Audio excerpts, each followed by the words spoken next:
आज हम लोग एक ज्वलंत मुद्दे पर बात करने जा रहे हैं। वह मुद्दा है पेट्रोल की कीमतों के बारे में। निश्चित रूप से पेट्रोल की कीमतें जब भी बढ़ती है तब उसके साथ साथ महंगाई बढ़ती है, आम लोगों पर बोझ बढ़ता है, आर्थिक दबाव बढ़ता है, यात्रा व्यय ज़्यादा होता है, तमाम तरह की दुश्वारियों का सामना करना पड़ता है सभी लोगों को। इसमें कोई शक नहीं है। ये बात आप बहुतों बार बहुतों जगहों से सुन चुके हैं। बात सही भी है, लेकिन आज मैं इसके दूसरे पक्ष को आपके सामने रखना चाहता हूँ। मैं पेट्रोल का दाम बढ़े इसके पक्ष में नहीं हूँ, लेकिन इसका एक दूसरा भी पक्ष है जो जानना ज़रूरी है। अक्सर पत्र पत्रिकाओं में निकलते रहता है कि भारत में जो तेल आयात होता है विदेशों से, उस पर भारत सरकार द्वारा बहुत अधिक टैक्स लिया जाता है, जिससे तेल की कीमतें भारत में बहुत ज़्यादा हो जाती है। तो लोगों का आक्रोश भी इस तरफ रहता है कि क्यों नहीं टैक्स कम कर देती है सरकार, जिससे कि तेल सस्ता हो, आम लोगों को सस्ता तेल मिले, महंगाई कम हो, लोगों को कुछ सुविधा मिले। ये आक्रोश लगभग सभी व्यक्तियों में होता है कि सरकार ऐसा क्यों नहीं करती है। करना तो दूर, टाइम टू टाइम टैक्स बढ़ाते ही चली जा रही है, जिससे पेट्रोल और अन्य पेट्रोलियम उत्पाद महंगे होते जा रहे हैं। तो आखिर ऐसा क्यों हो रहा है?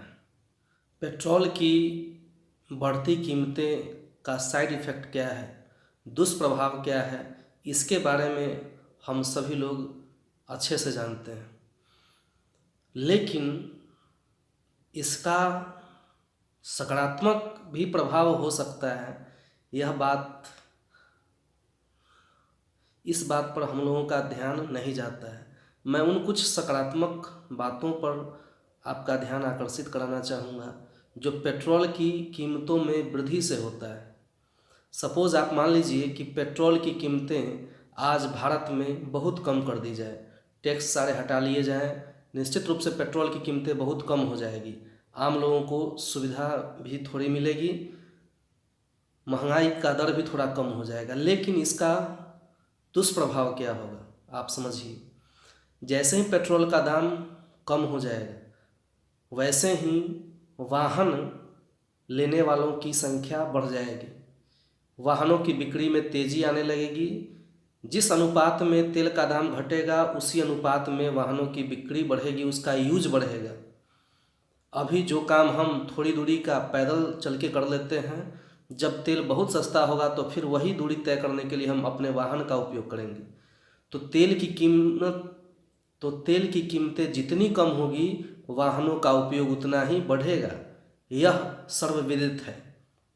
अब जब सड़कों पर वाहनों की संख्या बढ़ जाएगी तो क्या होगा? सड़कों पर ट्रैफिक बढ़ जाएगी, एक्सीडेंट होने की संभावना बढ़ जाएगी, और द मोस्ट इम्पॉर्टेंट थिंग कि वाहनों की संख्या जितनी अधिक होगी उससे निकलने वाला धुआं भी उतना अधिक होगा, जो वायु प्रदूषण के साथ साथ विभिन्न तरह के पर्यावरणीय समस्याओं को भी जन्म देगी। तेल की कीमतें कम होने पर जनरेटर और अन्य लग्जरियस पदार्थों का उपयोग बढ़ेगा, जिससे वायु प्रदूषण और अन्य तरह की समस्याएं और अधिक बढ़ेगी।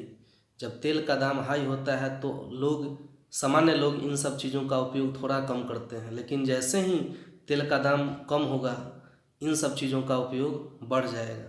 और जैसा कि हम जानते हैं कि भारत का अधिकांश तेल विदेशों से आयातित होता है, और विदेशों से आयातित होने पर भारत का एक बहुत बड़ा राशि विदेशों में चला जाता है। जैसा कि हम सभी जानते हैं कि भारत में तेल का उत्पादन उसके उपभोग की तुलना में बहुत कम है। जितनी आवश्यकता है भारत में तेल की, उसके तुलना में उत्पादन बहुत कम है, अतः हमें विदेशों से आयातित करना पड़ता है तेल को। भारत सरकार की यह पॉलिसी होती है कि तेल के अंतर्राष्ट्रीय दामों में यदि कमी भी आए तो यहाँ पर उस कमी का छूट आम जनता को न दे के सरकारी खजाने को भरने में किया जाए।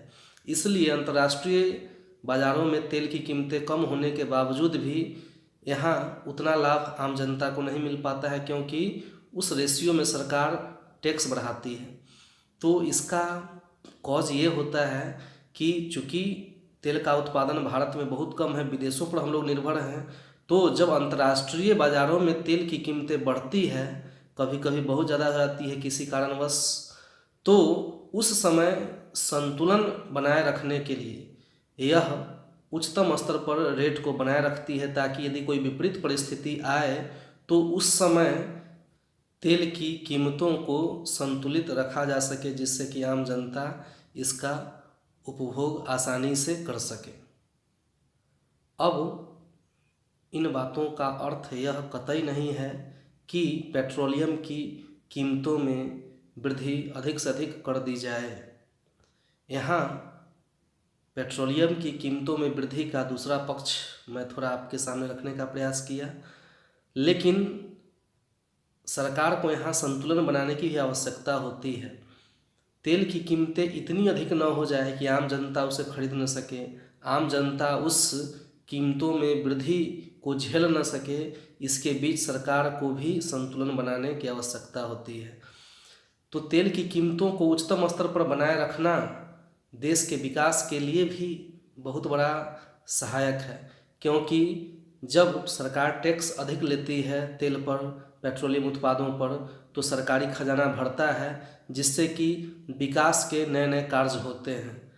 अगर टैक्स कम मिलेगा तो विकास के काम भी कम होंगे, लेकिन सरकार को यहाँ बैलेंस बनाना पड़ता है कि तेल के दाम को भी उच्चतम स्तर पर बनाए रखा जा सके, लेकिन उसका दाम इतना भी अधिक न हो कि आम जनता उसे खरीद न पाए, आम जनता को बहुत समस्या का सामना करना पड़े, ऐसा भी नौबत न आए। इसी दोनों के बीच सरकार प्रयास करती है पेट्रोलियम के कीमतों में संतुलन बनाए रखने का। मैंने एक दूसरा पक्ष आपके सामने रखा। अगर मैं पेट्रोलियम की कीमतों में वृद्धि का यह एक सकारात्मक पक्ष रख सका तो यह वीडियो बनाना सफल हुआ। धन्यवाद।